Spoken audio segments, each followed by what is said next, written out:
ഞങ്ങളിപ്പോൾ UPSC rank ലിസ്റ്റിൽപ്പെട്ട ഉദ്യോഗാർത്ഥികളാണ്. നിലവിൽ 7 ദിവസമായി ഞങ്ങളിവിടെ സമരം നടത്തുന്നു. പക്ഷേ ഇന്ന് ഈ ദിവസം ഈ ഒരു സമയം പോലും സർക്കാർ ഞങ്ങൾക്ക് അനുഭാവമായ ഒരു തീരുമാനം കൈക്കൊണ്ടതായിട്ട് പോലും അറിയിച്ചിട്ടില്ല. വളരെ പരിതാപകരമാണ് സ്ഥിതി.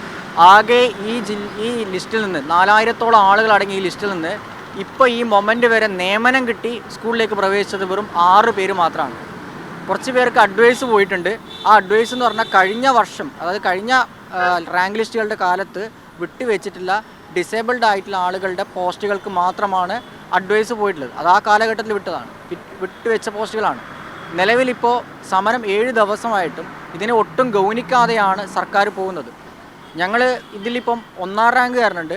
ഞാനിപ്പോൾ വയനാട് ജില്ലക്കാരൻ, എൻ്റെ 9-ാം റാങ്കാണ്. ഇവിടെ തിരുവനന്തപുരത്ത് 5-ാം റാങ്കുകാരനുണ്ട്. നേരത്തെ 1-ാം റാങ്കുകാരനുണ്ടായിരുന്നു. അപ്പം ഈ റാങ്കുകാരൊക്കെ ശരിക്കും എന്തിനു വേണ്ടിയിട്ടാണ് ഈ പരീക്ഷ എഴുതിയതെന്നുള്ള സംശയമാണ് ഞങ്ങൾക്കിപ്പോൾ ഉള്ളത്. കഷ്ടപ്പെടുന്നു, എഴുതുന്നു, ഇവിടെ വരുന്ന സമരം ചെയ്യേണ്ടി വരുന്നു. ശരിക്കും ഗതികെട്ടൊരവസ്ഥയിലാണ്. ഞങ്ങൾ എന്തൊക്കെ ചെയ്യണം? ഞങ്ങൾ ആദ്യം ഡിഗ്രി പഠിക്കണം, BEd പഠിക്കുന്നു, അത് കഴിഞ്ഞ് കേട്ടറ്റ് നേടിയെടുക്കുന്നു, PSC എക്സാം എഴുതുന്നു, റാങ്ക് ലിസ്റ്റിൽ വരുന്നു. റാങ്ക് ലിസ്റ്റിൽ വന്നിട്ട് ഞങ്ങൾക്ക് ജോലി കിട്ടുന്നുണ്ടോ? ഇല്ല. ഞങ്ങൾ DD ഓഫീസ് തോറും കയറി ഇറങ്ങേണ്ടി വരുന്നു, സർക്കാർ ഓഫീസിൽ കയറി ഇറങ്ങേണ്ടി വരുന്നു, മന്ത്രിമാരെ കാണേണ്ടി വരുന്നു, MLA-മാരെ കാണേണ്ടി വരുന്നു. എന്നിട്ടും ജോലി ഇല്ലാത്ത അത്രയും ഗതികേടിലേക്കാണ് ഞങ്ങൾ പോയിക്കൊണ്ടിരിക്കുന്നത്. അതുകൊണ്ട് തന്നെ ഈ പ്രശ്നത്തിൽ വളരെ പെട്ടെന്ന് തന്നെ സർക്കാർ എന്തെങ്കിലും തരത്തിലുള്ള തീരുമാനം കൈക്കൊള്ളണമെന്നാണ് ഞങ്ങൾക്ക് അഭ്യർത്ഥിക്കാനുള്ളത്. പിന്നെ ചില ആളുകൾ ഞങ്ങളെ സമരത്തോട് പറയുന്ന കാര്യം എന്ന് പറഞ്ഞു കഴിഞ്ഞാൽ, നിങ്ങൾ സർക്കാരിനെതിരെയാണ്. ഞങ്ങൾ സർക്കാരിനെതിരെയല്ല, ഞങ്ങൾ സർക്കാരിൻ്റെ ഭാഗമാകാൻ ആഗ്രഹിക്കുന്ന ആൾക്കാരാണ്.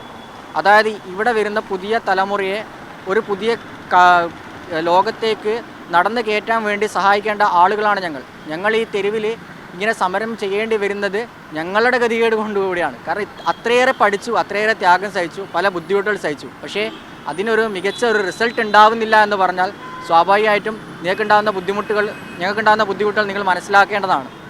ഈ ലിസ്റ്റിലുള്ള 1-ാം റാങ്കുകാരൻ നിയമനം കിട്ടിയിട്ട് നമുക്ക് പറയാമായിരുന്നു, 1-ാം റാങ്കുകാരൻ കിട്ടില്ല. അതുപോലും കിട്ടാത്ത അവസ്ഥയാണ്. ആകെ 2 ജില്ലകളിലാണ് ഈ 1-ാം റാങ്കുകാരന് പോലും എന്ത് കിട്ടിയിട്ടുള്ളത്, അഡ്വൈസ് എങ്കിലും പോയിട്ടുള്ളത്. ബാക്കി എവിടെയും നിയമനം പോലും ലഭിച്ചിട്ടില്ല. വളരെ പരിതാപകരമായ രീതിയിലാണ് പോകുന്നത്. സർക്കാർ ഈ വിഷയത്തിൽ അടിയന്തരമായി ഇടപെടുകയും പെട്ടെന്ന് തന്നെ ഇതിന് അനുഭാവപൂർണ്ണമായ ഒരു തീരുമാനത്തിലെത്തണമെന്നാണ് ഞങ്ങൾക്ക് അഭ്യർത്ഥിക്കാനുള്ളത്.